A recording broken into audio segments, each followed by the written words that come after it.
Hi students, good morning. In the video la nama probability and random process PRP, PQT, PNDS மூணு சப்ஜெக்ட்டுக்கும் first unit காமனாக தான் இருக்குது. So இப்போ அந்த யூனிட்டில் law of addition of probabilities பற்றி பார்க்க போகிறோம். இது வந்து வீடியோ 3. ஏற்கனவே இந்த யூனிட்டுக்கு ஃபஸ்ட்டு 2 வீடியோஸ் நான் அப்லோட் பண்ணியிருக்கேன். சப்போஸ் பார்க்கலைன்னா பார்த்துக்கோங்க. சேனல் சப்ஸ்கிரைப் பண்ணாமல் பார்த்துட்டு இருந்தீங்கன்னா சப்ஸ்கிரைப் பண்ணிக்கோங்க. ஸோ இப்போ வீடியோக்குள்ளே போகலாம். law of addition of probabilities. So இதில் நம்ம என்ன ப்ரூஃப் பண்ண போகிறோம் அப்படின்னா probability of A union B equal to probability of A plus probability of B minus probability of A intersection B. ஏற்கனவே இப்போ A and B டிஸ்ஜாயிண்ட்டாக இருந்துச்சு அப்படின்னா யூனியனை வந்து சிம்பிளாக அடிஷனால் ரீப்ளேஸ் பண்ணலாம் அப்படின்னு போன வீடியோவில் அதை தான் பார்த்தோம். அது வந்து டிஸ்ஜாயிண்ட்டாக இருந்துச்சு அப்படின்னா, சப்போஸ் டிஸ்ஜாயிண்ட்டாக இல்லை அப்படின்னா நம்ம இதை தான் யூஸ் பண்ணுவோம். சரியா, இந்த லா தான் யூஸ் பண்ணுவோம். இது நிறையா இடத்துல நம்ம அடிக்கடி யூஸ் பண்ணுற மாதிரி இருக்கும். ஆனால் எந்த லா யூஸ் பண்ணணும் அப்படிங்கிறது கொஷின்லேயே நம்மளுக்கு கொடுத்துருப்பாங்க. டிஸ்ஜாயிண்ட்டாக இல்லையா அப்படின்னு சொல்லிட்டாங்கன்னா அதை வச்சு தான் நம்ம போடுவோம். இப்போ பாருங்கள், இது ஏங்கிற செட், இது பி, இது வந்து ஏ இன்டர்செக்ஷன் பி. தென் இந்த லைன் போட்டிருக்கிற பார்ட் வந்து பி இன்டர்செக்ஷன் ஏ பார். சரியா, இப்போது ஏ யூனியன் பி அப்படிங்கும்போது ஏ போட்டுக்கணும். ஏ கூட இந்த டேர்ம், இந்த லைன் போட்டிருக்கிற டேர்ம் மட்டும். அப்போது ஏ கூட பி இன்டர்செக்ஷன் ஏ பாரை யூனியன் எடுக்கணும். தென் ரெண்டு சைடும் ப்ராபபிலிட்டி அப்ளை பண்ணும் பொழுது இது ரெண்டும் டிஸ்ஜாயின் செட்டாக பாருங்கள். ஏங்கிறது இந்த டேர்ம், தென் இந்த டேர்ம் தான் வந்து இந்த லைன் போட்டிருக்கிற டேர்ம். இது ரெண்டும் டிஸ்ஜாயின். ஸோ இந்த யூனியனை சிம்பிளாக அடிஷனால் ரீப்ளேஸ் பண்ணிடலாம். ஸோ ப்ளஸ் போட்டுக்கிறோம். தென் அடுத்தது பி இன்டர்செக்ஷன் ஏ பார் அப்படிங்கிறத இந்த டேர்மால் ரீப்ளேஸ் பண்ணுறாங்க. எப்படி இதால் ரீப்ளேஸ் பண்ணுறாங்க அப்படின்னா இதுக்கு தனியாக ப்ரூஃப் இருக்குது. B intersection A bar equal to P of B minus P of A intersection B அப்படின்னு ஏற்கனவே நம்ம ப்ரூஃப் பண்ணியிருப்போம். சரி, இது எப்படி ப்ரூஃப் பண்ணோம் அப்படிங்கிறது தெரியல அப்படின்னா இப்போ பாருங்கள், பிங்கிறது எப்படி எழுதிக்கலாம் வேணா நான் இப்போ ஒருக்கா ப்ரூஃப் பண்ணி காமிக்கிறேன். பிங்கிற செட் எப்படி எழுதலான்னா ஏ இன்டர்செக்ஷன் பி கூட இந்த டேர்ம் ரெண்டு டேர்மையும் ஜாயின் பண்ணினா தானே. ஏற்கனவே நம்ம ப்ரூஃப் பண்ணியிருக்கோம். இப்போ இன்னொரு டைம் கூட நான் ப்ரூஃப் பண்ணி காமிக்கிறேன். பிங்கிறது எப்படி எழுதலான்னா A intersection B union B intersection A bar அப்படின்னு எழுதலாம். தென் ரெண்டு சைடும் ப்ராபபிலிட்டி எடுக்கும் பொழுது இது ரெண்டும் மியூச்சுவலி டிஸ்ஜாயின் செட். ஸோ யூனியனை அடிஷனால் ரீப்ளேஸ் பண்ணிடலாம். ஸோ இங்கே அடிஷனால் ரீப்ளேஸ் பண்ணும் பொழுது இந்த டேர்மை எல்ஹெச்எஸ் கொண்டு போய் சிம்பிளிஃபை பண்ணோன்னா நம்மளுக்கு இந்த ரிசல்ட் கிடச்சிடும். சரியா, ஸோ இதுதான் வந்து நம்ம ப்ரூஃப் பண்ண வேண்டிய ரிசல்ட் இங்கே. தென் கராலரி, இப்போது டிஸ்ஜாயின்ட் செட்ஸாக இருந்துச்சு, A1 A2 எக்ஸெட்ரா ஏஎன் எல்லாமே டிஸ்ஜாயின்ட் ஈவன்ஸாக இருந்துச்சு அப்படின்னா தென் அதுக்கு ப்ராபபிலிட்டி எடுக்கும் பொழுது அந்த யூனியனுக்கு ப்ராபபிலிட்டி எடுக்கும் பொழுது சிம்பிளாக ஆட் பண்ணி எழுதிக்குவோம். இது ஏற்கனவே நம்ம முதல்லையே பார்த்த ரிசல்ட்டு தான். தென் இன்னொன்று என்ன சொல்கிறாங்க அப்படின்னா இந்த என்டையர் டேர்ம் கூட இந்த டேர்மை கம்பேர் பண்ணும் பொழுது less than or equal to இன்இக்வாலிட்டியும் போட்டுக்கலாம். சரியா, then P of A, P of B, P of A B இது மூணுமே சேமாக இருந்துச்சு அப்படின்னா இந்த ப்ராபபிலிட்டியோட வேல்யூ 0 அப்படின்னு ப்ரூஃப் பண்ணணும். சரியா, இப்போது அடிஷன் லா நம்மளுக்கு தெரியும்ல. இப்போ ஃபஸ்ட்டு அதை தான் நான் பார்த்தோம்.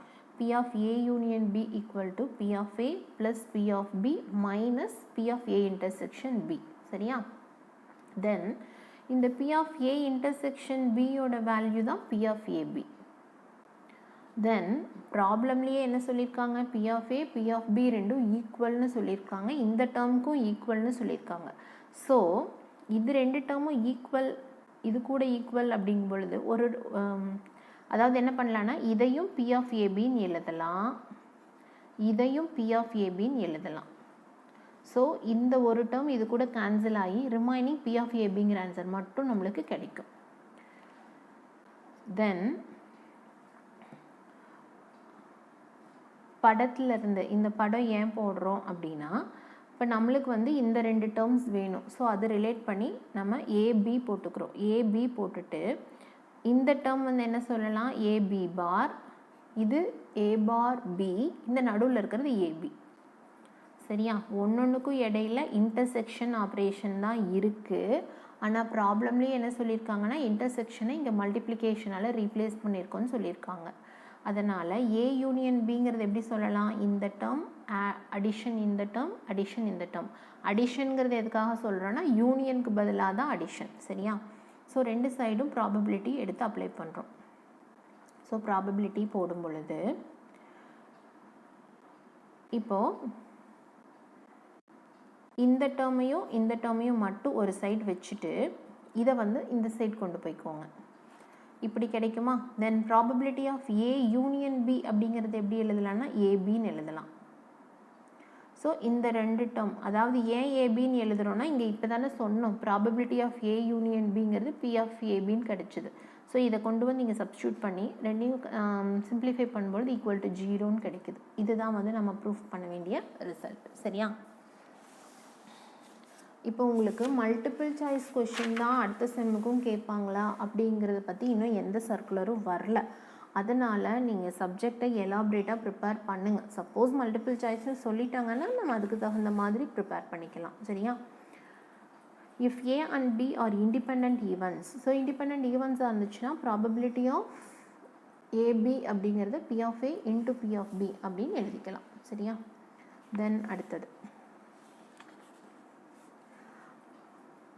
if A, B, C are random events in a sample space and if they are pairwise independent and A is independent of B union C.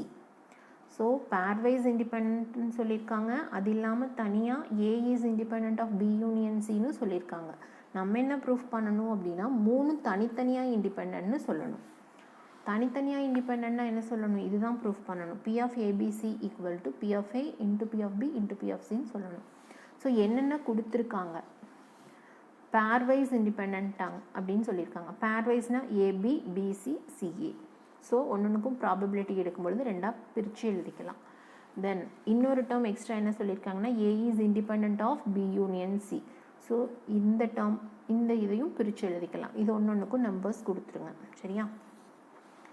Then distributive லா வந்து இந்த டேர்ம் எடுத்து இதுக்கு அப்ளை பண்ணுறோம். அதாவது இப்போ தானே இதுக்கு தான் அப்ளை பண்ணுறோம். ஸோ இதுக்கு அப்ளை பண்ணும் பொழுது ஏபி யூனியன் ஏசி அப்படின்னு வரும். ஸோ ஏ யூனியன் பி அப்படின்னா எப்படி எழுதலாம், P of A plus P of B minus P of A intersection B அப்படின்னு எழுதுவோம். அதை தான் இங்கேயும் எழுதியிருக்கோம்.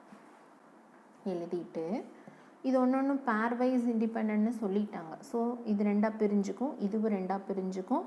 இது வந்து என்ன ஆகும்னா 3 சேர்ந்து ஒரு டேர்மாக வந்துடும். So P of A B C. Then நம்மளுக்கு பி ஆஃப் ஏபிசி தான் வேணும். ஸோ பி ஆஃப் ஏபிசியை இந்த சைடு கொண்டு போயிட்டு இந்த டேர்மை இந்த சைடு கொண்டு வந்து எழுதிருங்க. சரியா?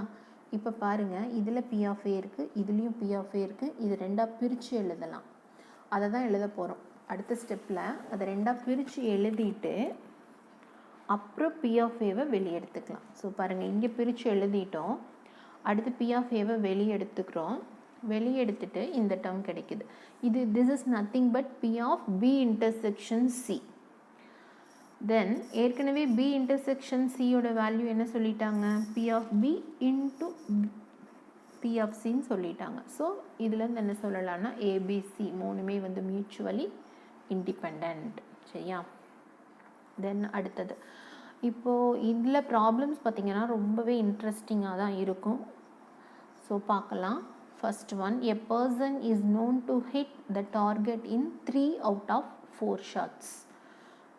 So 3 out of 4 shots. அந்த பர்சன், ஃபஸ்ட்டு பர்சன் நம்ம ஏன்னு எடுத்துக்கிறோம். அடுத்தது, whereas another person is known to hit the target in 2 out of 3. So இவர் வந்து 2 out of 3. Find the probability of targets being hit at all when they both person try. ரெண்டு பேருமே try பண்ணும்பொழுது அந்த டார்கெட்டை ஹிட் பண்ணுறதுக்கு என்ன probability அப்படின்னு கேட்குறாங்க. இப்போது பி ஆஃப் ஏ இது, பி ஆஃப் பி இது ரெண்டும் மியூச்சுவலி எக்ஸ்க்ளூசிவா? மியூச்சுவலி எக்ஸ்க்ளூசிவ்னா என்ன? ஒன்றுக்கு ஒன்று சம்மந்தம் இருக்கா இல்லையா? சம்மந்தம் இருக்குது. ஏன்னா ரெண்டு பேருமே ஒரே டார்கெட்டை தான் ஹிட் பண்ண போகிறாங்க. ஸோ இது வந்து மியூச்சுவலி எக்ஸ்க்ளூசிவ் கிடையாது. So P of A union B equal to P of A plus P of B minus P of A intersection B. So values கொண்டு வந்து சப்ஸ்டியூட் பண்ணி சிம்பிளிஃபை பண்ணுங்கள். அவ்வளோதான், ரொம்ப ரொம்ப சிம்பிள், இவ்வளோ தான். ஓகே, அடுத்த ப்ராப்ளம் பார்க்கலாமா? ப்ராப்ளம் கொஷின்ஸ் தான் பெருசாக இருக்கும். சால்வ் பண்ணுறது, வேல்யூஸ் அப்ளை பண்ணுறது எல்லாமே சிம்பிளாக தான் இருக்கும். ஸோ அடுத்ததும் டெஃபனிஷன் தான் கொடுத்துருக்காங்க. ஸோ கண்டிஷ்னல் ப்ராபபிலிட்டியோட டெஃபனிஷன் இது கொஞ்சம் கவனமாக பார்த்துக்கணும். எது நியூமரேட்டருக்கு வரும், எது டினாமினேட்டருக்கு வரும் அப்படிங்கிறதெல்லாம் தெரிஞ்சுக்கணும். பாருங்கள், the conditional probability of event A when event B has already happened. எது ஆல்ரெடி நடந்துருது? B ஆல்ரெடி நடந்துருது. எது ஆல்ரெடி நடந்துருதோ அதுதான் டினாமினேட்டரில் கீழே இருக்கும். எது புதுசாக நடக்க போகுதோ அது நியூமரேட்டரில் மேலே இருக்கும். சரியா? தென் P of A given B equal to P of A intersection B by P of B. இதில் இந்த denominator value not equal to 0. சரியா? அல்லது இன்னொன்று என்ன சொல்லலாம்னா, இந்த டேர்மை வச்சுக்கிட்டு இது ரெண்டும் மல்டிப்ளிகேஷனில் இருக்குது அப்படின்னு சொல்லலாம். சரியா? தென் இப்போது ஏ அண்ட் பி ரெண்டுமே மியூச்சுவலி எக்ஸ்க்ளூசிவாக இருந்துச்சு அப்படின்னா, மியூச்சுவலி எக்ஸ்க்ளூசிவாக இருந்துச்சுன்னா என்ன ஆகும்னா P of B given A வந்து 0 அல்லது A given B ரெண்டும் ஒன்று தான். இது ரெண்டில் மியூச்சுவலி எக்ஸ்க்ளூசிவாக இருந்துச்சுன்னா இந்த ரெண்டு டேர்மில் எதை எடுத்துக்கிட்டாலும் 0 தான். சரியா? அதுவே P of A given Aனா வேல்யூ 1, B given Bனாலும் வேல்யூ 1. இப்போ P of A given B is not defined. இது எப்போ டிஃபைன் பண்ணவே முடியாது அப்படின்னா, அந்த P of B equal to 0, அதாவது ஒன்றும் இல்லை, இந்த டினாமினேட்டர் ஈக்குவல் டு 0வாக இருந்துச்சுன்னா இந்த டேர்மை டிஃபைன் பண்ணவே முடியாது அப்படின்னு சொல்லிடுறாங்க. சரியா? ஏன் டிஃபைன் பண்ண முடியாது? டினாமினேட்டர் 0னா எனிதிங் பை 0 இஸ் இன்ஃபினிட்டி. அதனால் அதை டிஃபைன் பண்ண முடியாது. புரியுதா? அவ்வளோதான். அடுத்த example, a bag contains 5 white balls, 3 black balls. 5 block, அது சொல்லிட்டேன்னா 5 white 3 block. 2 balls are drawn at random, one after the other without replacement. So replacement எல்லாம் கிடையாது, அப்படியே எடுத்துக்கிறோம். Find the probability that both balls drawn are black.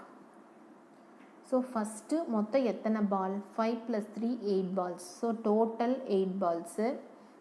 First வந்து black ball எடுக்கிறோம் அப்படின்னா மொத்தம் எத்தனை black ball? 3. So 3/8 first time எடுக்கும் பொழுது இது வந்து P of A. செகண்டு ட்ராக்கு போகும் பொழுது, ரெண்டாவது டைம் பால் எடுக்க போகும் பொழுது மொத்தம் எத்தனை பால் இருக்கும்? 7 பால் தான் இருக்கும். ஏன்னா 8 பாலில் ஒரு பால் எடுத்துட்டோம். ஸோ 7 பால் தான் இருக்கும். ஏன் இங்கே 2 போடுறோம்? மொத்தம் 3 பிளாக் பால், அதில் தான் ஒரு பிளாக் பால் எடுக்கணும். அது எடுத்தாச்சு. அதுக்கு ப்ராபபிலிட்டி என்னன்னு சொல்லியிருக்கோம். ஸோ ரிமைனிங் எத்தனை இருக்கும்? 2. சரியா? ஸோ ஃபார்முலாவில் கொண்டு வந்து அப்ளை பண்ணணும். P of AB equal to A intersection B தான், ரெண்டும் ஒன்று தான். சரியா? Equal to P of A into P of B given A which is equal to இது ரெண்டையும் மல்டிப்ளை பண்ணி ஆன்சர் எழுதணும். ரொம்பவே சிம்பிள். ஆனால் எதுக்கு எந்த வேல்யூ, அது எப்படி எழுதணும் அப்படிங்கிறத தெரிஞ்சுக்கோங்க. எல்லா தடவையுமே செகண்டு ட்ராவில் இதை கம்மி பண்ணி தான் எழுதணுமா அப்படின்னா இல்லை, அது ப்ராப்ளத்தை பொறுத்தது. இப்போ பாருங்கள், அடுத்த ப்ராப்ளம் ரீப்ளேஸ்மெண்ட் இல்லை அப்படின்னா டினாமினேட்டர் கண்டிப்பாக கம்மியாகும். நல்லா புரிஞ்சுக்கோங்க. வித்தவுட் ரீப்ளேஸ்மெண்ட் அப்படிங்கும் பொழுது டினாமினேட்டரில் இருக்கிற டேர்ம் கண்டிப்பாக கம்மியாகும். நியூமரேட்டர் டேர்ம் எப்போ கம்மியாகும் அப்படின்னா, இப்போ இங்கே பிளாக் பால் எடுத்துகிட்டு இங்கேயும் பிளாக் பால் எடுக்கிறதுனால தான் கம்மியாகுது. செகண்ட் டைம் ஒயிட் பால் எடுத்துக்கலான்னு சொல்லியிருந்தாங்கன்னா ஒயிட் பால் மொத்தம் 5 பால், அந்த 5 அப்படியே இருந்திருக்கும், இங்கே 5 தான் போட்டிருந்துருப்போம் நம்ம. சரியா? இப்போ பாருங்கள், அடுத்த ப்ராப்ளம் பார்க்கும்பொழுது உங்களுக்கு இன்னுமே ஒரு நல்ல ஐடியா கிடைக்கும். அடுத்தது find the probability of drawing a queen and a king from a pack of cards in 2 consecutive draws, the cards drawn not being replaced. ஸோ 2 கார்டு எடுக்கிறோம். ஃபஸ்ட்டு கார்டு வந்து குயினாகவும் செகண்ட் கார்டு கிங்காகவும் இருக்கணுங்கிறாங்க. ஸோ குயின் கார்டு அப்படிங்கும் பொழுது மொத்தம் 52 கார்டில் 4 குயின் இருக்கும். ஸோ இது P of A. அடுத்தது கிங் கார்டு அப்படிங்கும் பொழுது அந்த 52 கார்டில் ஒரு கார்டை ஏற்கனவே வெளியே எடுத்துட்டோம். மிச்சம் இருக்கிற 51 கார்டில் எகைன் 4 கிங் இருக்கும். இது வந்து P of B given A. இப்போ ஃபஸ்ட்டுக்கும் செகண்டுக்கும் புரிஞ்சிச்சா டிஃப்ரென்ஸு? ஃபஸ்ட்டில் வந்து இந்த நியூமரேட்டரும் மாறிச்சு, ஏன்னா அதே தான் சேம் தான் எடுத்தோம். இப்போ இதே ப்ராப்ளமில் எகைன் செகண்டும் குயின் தான் எடுக்கணும்னு சொல்லியிருந்தாங்கன்னா இங்கே 3 போட்டிருப்போம். சரியா? தென் ஃபார்முலாவில் அப்ளை பண்ணியிருக்கோம், சிம்பிளிஃபை பண்ணி எழுதிக்கணும். இதெல்லாம் ஜஸ்ட் மல்டிப்ளிகேஷன் தான். சரியா? அடுத்தது தி நியூஸ் பேப்பர் பப்ளிஷர்ஸ் 3 காலம்ஸ், 3 காலம் பப்ளிஷ் பண்ணுறாங்க. அது ஒன்றுக்கு இந்த மாதிரி ஒரு வேல்யூஸ் கொடுத்துட்டாங்க. இப்போ என்னென்ன ஃபைண்ட் அவுட் பண்ணணும்னா probability of A given B, probability of A given B union C. பாருங்கள், ஒன்று வித்தியாசமாக இருக்குது. ஜஸ்ட் வேல்யூஸ் இருக்குது. ஃபார்முலா எழுதி வேல்யூஸ் கொண்டு வந்து அப்ளை பண்ணணும். ஃபார்முலா தெரிஞ்சாலே போதும். P of A given B அப்படின்னா probability of A intersection B by probability of B. இந்த வேல்யூஸ் எல்லாமே டேபிளில் இருந்து தான் எழுதியிருக்கோம். சிம்பிளிஃபிகேஷன் எல்லாம் நீங்கள் பார்த்துக்கோங்க. நான் ஃபார்முலா மட்டும் சொல்லிவிட்டு அடுத்த ப்ராப்ளமுக்கு போகிறேன். சரியா?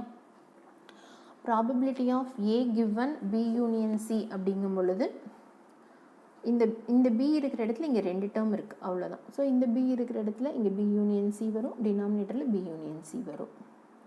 இது ஒன்றுக்குமே டேபிளில் தான்ப்பா வேல்யூஸ் இருக்குது, அதை தான் கொண்டு வந்து இங்கே எழுதியிருக்கோம்.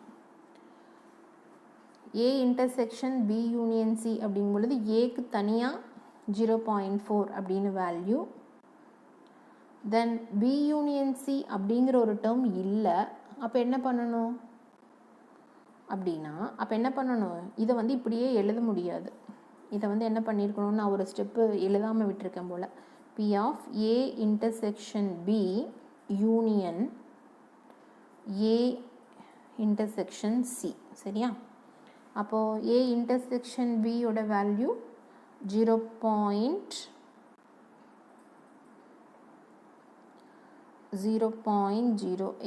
A இன்டர்செக்ஷன் C யோட வேல்யூ 0.09. சரியா?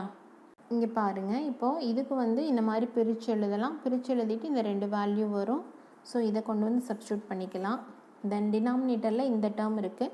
இதுக்கு டைரெக்டாக கொஷினில் வேல்யூ இல்லை. ஸோ B இன்டர்செக்ஷன் C இருக்குது. ஸோ 1 மைனஸ் அப்படின்னு போடும் பொழுது இந்த டேர்ம் கிடைக்கும். ஸோ 0.47. இதோட வேல்யூ என்ன வரும்னு கால்குலேட்டரில் போட்டு பார்த்துக்கோங்க. சரியா? நான் சால்வ் பண்ணியிருந்தது தப்பு. தென் அடுத்தது probability of A given reads at least 1 அப்படின்னா A union B union C. So again formula apply பண்ணுறோம். இந்த ஃபார்முலாவில் இந்த 2 டேர்மையும் இந்த நியூமரேட்டர் வந்து சிம்பிளாக P of A வரும். ஸோ சப்ஸ்டியூட் பண்ணி சிம்பிளிஃபை பண்ணியிருக்கோம். தென் அடுத்தது இந்த டேர்மே தான் கொடுத்துருக்காங்க. ஸோ சிம்பிளிஃபை பண்ணி போட்டிருக்கோம். சரியா? ஸ்டூடெண்ட்ஸ், இந்த வீடியோவை நீங்கள் சப்ஸ்கிரைப் பண்ணாமல் பார்த்துட்டு இருந்தீங்கன்னா சப்ஸ்கிரைப் பண்ணிக்கோங்க. என்ன டவுட்ஸ் இருந்தாலும் கமெண்ட் செக்ஷனில் கேளுங்க. அடுத்தது பார்க்கலாமா? Multiplication law of probability.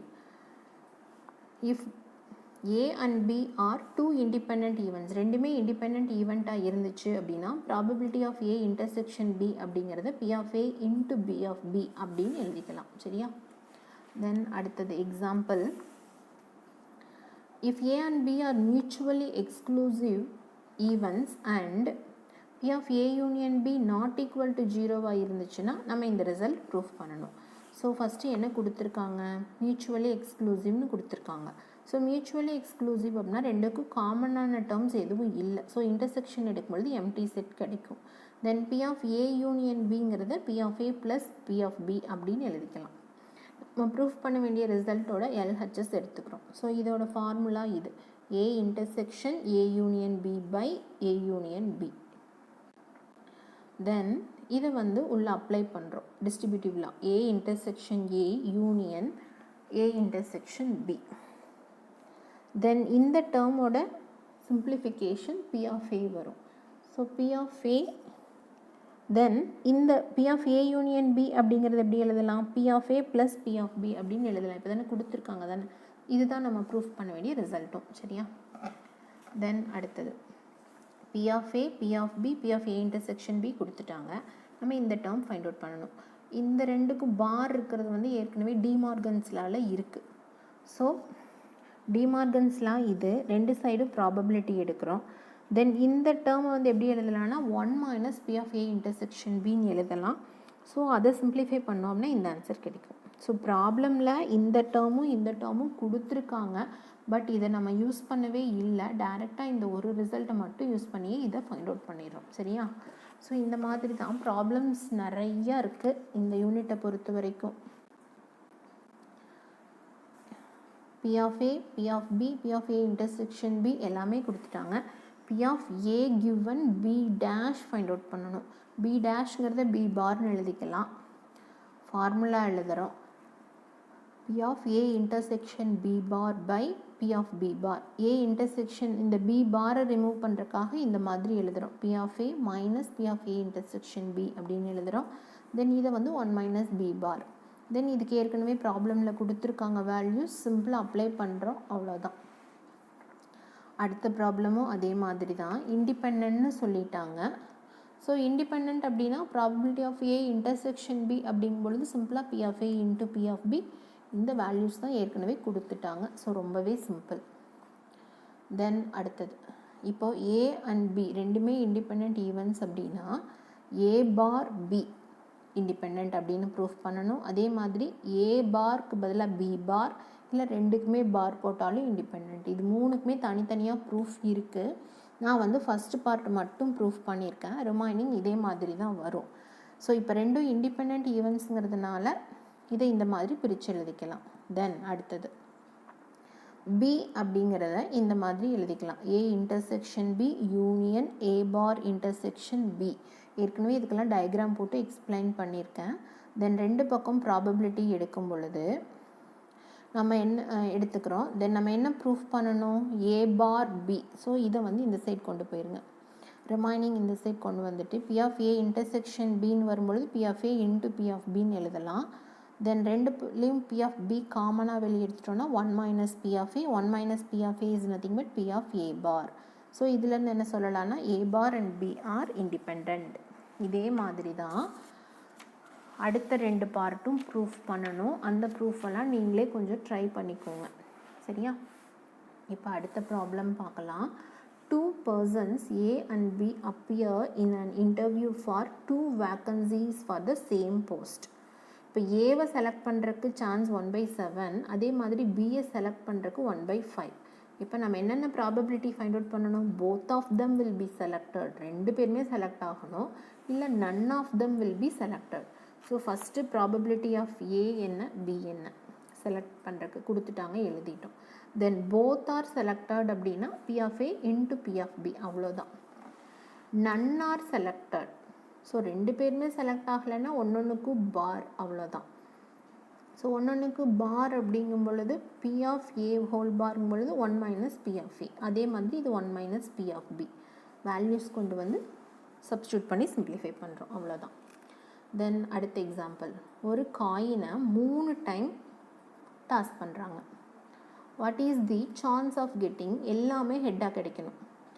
ஹெட்டாக கிடைக்கணும்னா சான்ஸ் 1/2 தான். இதில் ரீப்ளேஸ்மெண்ட் பற்றியெல்லாம் பேசுகிறக்கே எதுவுமே கிடையாது. ஒரே காயின் தான் 3 டைம் டாஸ் பண்ணி பார்க்குறோம். ஸோ ஒரு டைமும் சான்ஸ் வந்து 1/2 தான். ஸோ 3 டைம்ஸ் அப்படிங்கும்போது 1/2 into 1/2 into 1/2 which is nothing but 1/8. இதுதான் நம்மளோட ஆன்சர். சரியா ஸ்டூடெண்ட்ஸ்? இந்த வீடியோவில் எதுவும் டவுட்ஸ் இருந்தால் கமெண்ட் செக்ஷனில் கேளுங்க. வீடியோ பிடிச்சிருந்துச்சுன்னா லைக் பண்ணுங்கள், உங்கள் ஃப்ரெண்ட்ஸ் கூட ஷேர் பண்ணிக்கோங்க. தேங்க்யூ.